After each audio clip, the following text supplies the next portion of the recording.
Ya, baik. Pada kesempatan ini,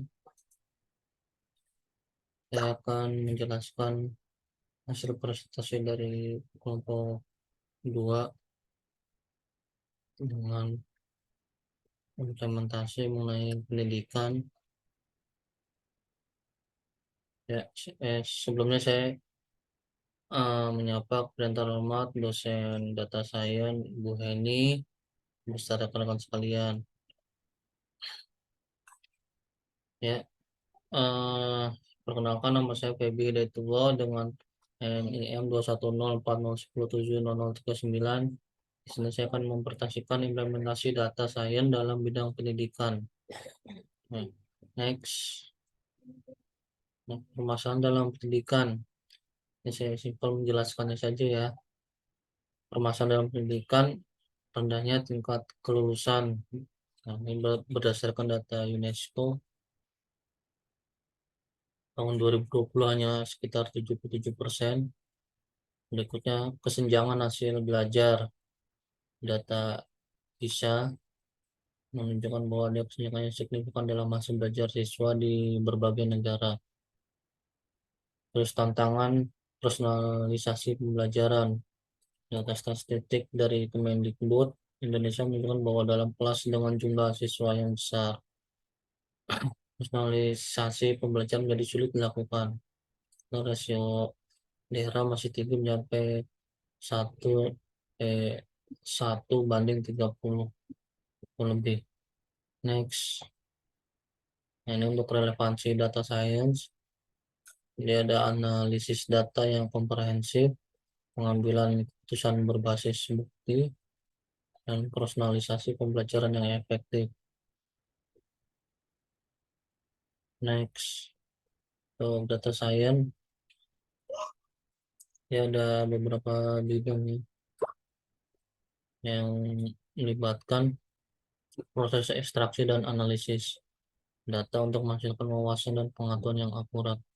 Untuk computer science IT, data science, dan math and statistics. Maksudnya ialah 3 tahap penting, yaitu perencanaan data, pengumpulan data, dan analisis data. Next. Nah, ini untuk data engineering. Ada beberapa data science ini. Data engineering di data science bisa ke data engineering, scientific method, mathematics, statistik, computing, visualization, hacker mindset, domain expertise. Next, untuk data science dalam konteks pendidikan. Dalam konteks pendidikan, data science adalah disiplin yang menerapkan metode dan teknik analisis data. Tujuannya adalah meningkatkan efektivitas pembelajaran.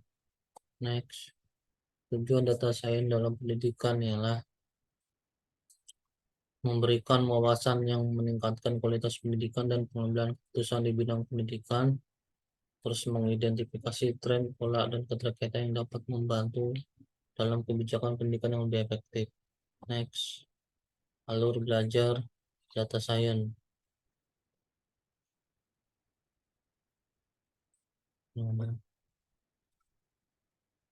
Ini alur belajar konsep, metodika, programming, jadi algoritma, library, non-library, tools, visual data.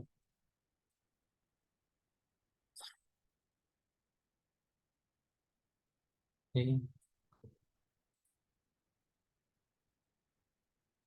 dari ini lanjutkan ke cloud platform dan finish. Oke, next, metodologi data science, perencanaan, pengumpulan data, analisis data, dan interpretasi data. Next, penggunaan metodologi dalam studi pendidikan adalah analisis data hasil ujian, pengumpulan dan analisis data, serta interpretasi data survei. Next, manajemen data, proses merencanakan, mengolah, menyimpan, dan lagi manajemen data yang efektif dapat meningkatkan efisiensi pekerjaan. Nah, ini manajemen data dibagi 2 proses ya. Next, ini manajemen data ialah pengaturan ini. Dia manajemen merencanakan, mengorganisasikan, mengarahkan, mengkoordinasi, dan mengawasi. Next, pentingnya manajemen data untuk meningkatkan produktivitas, membantu membuat keputusan akurat, mengurangi risiko kehilangan informasi penting, dan keamanan data lebih terjaga. Next, manajemen data dalam pendidikan. Studi 1, kasus integrasi data siswa. Studi 2, kasus 2, analisis data ujian nasional. Studi 3, personalisasi pembelajaran. Next, ini studi kasus integrasi data siswa.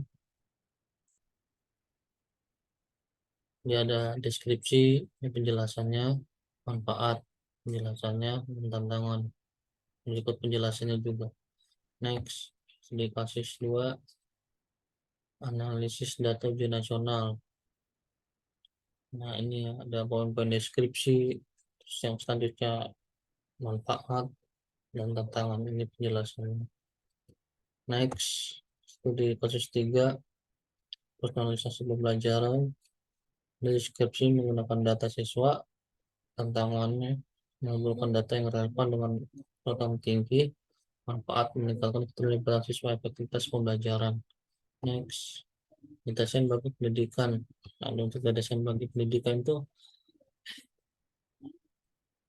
ada 6 ya, untuk manfaat dan fungsinya sebagai smart cloud data, internet of things, decision support data, fraud detection data, data pattern recognition, dan robotic system. Next, implementasi data science dalam pendidikan. Nah, ini dia berupa data mining. Nah, ini ada penjelasannya ya. Penjelasannya di sini.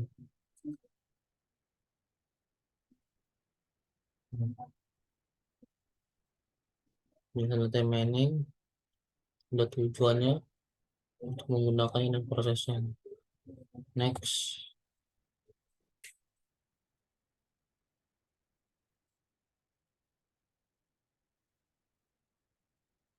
penggunaan data science, data mining untuk memperbaiki prestasi belajar ya. Ini contohnya. Next, nah ini hasil penggunaan data science atau data mining untuk memprediksi prestasi belajar yang sebagai contohnya siswa SMK Negeri 4 Surakarta ya.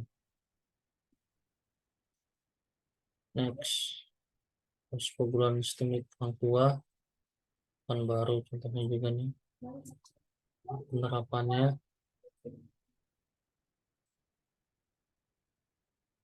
Next, SMP Bayu Pertiwi. Next, Universitas Brawijaya. Next, ini ada kurikulum belajar ya, berdasarkan kurikulum Merdeka untuk di data science pendidikan. Next, rekrutmen siswa dalam bidang pendidikan, terutama sekolah atau kampus harus mampu menarik siswa atau mahasiswa terbaik agar visi dan misi bisa berjalan secara lancar. Maka dari itu data science untuk pendidikan sangat cocok. Next, improvisasi metode pembelajaran. Bisa melalui reading, listening, watching, listening plus watching, speaking. Next, pelibatan orang tua yang lebih baik. Ini harus perlu didampingi dalam pembelajaran ini ya. Orang tua diperlukan hal yang sangat penting untuk memotivasi anak-anaknya. Next, dan guru yang lebih baik akan prestasi siswa. Next, organisasi yang lebih baik. Next, untuk videonya saya di sini ya.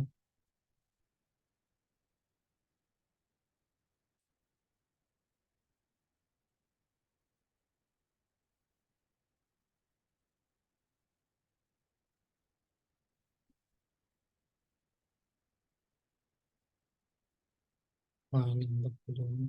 Ataupun dari beberapa angka-angka numerik yang bisa ditampilkan dalam bentuk tabel ataupun kemudian satu lagi dari data science itu adalah hubungannya dengan Kalian data. dipercepat Nah, aja data ya, itu diapain ya?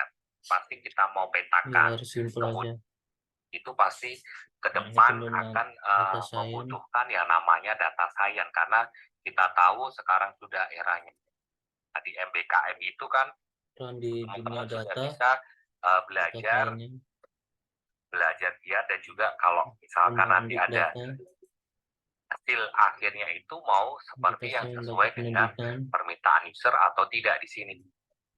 Tertentu yang notabene di sana membuat penjelasan bagian selanjutnya, otomatis eranya. kalau belajar, Nah, ini spesifikasinya misalkan kita basis data tahun ke depan itu teman-teman di sini itu kan nanti juga akan belajarnya. mengalami yang namanya disrupsi.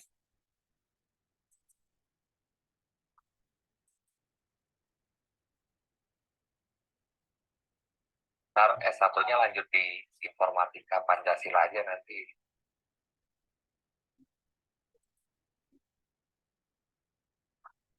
Siapa sih? Teman-teman yang di sini dari mana saja boleh tahu? Oke, cukup ya. Kita lanjut share berikutnya.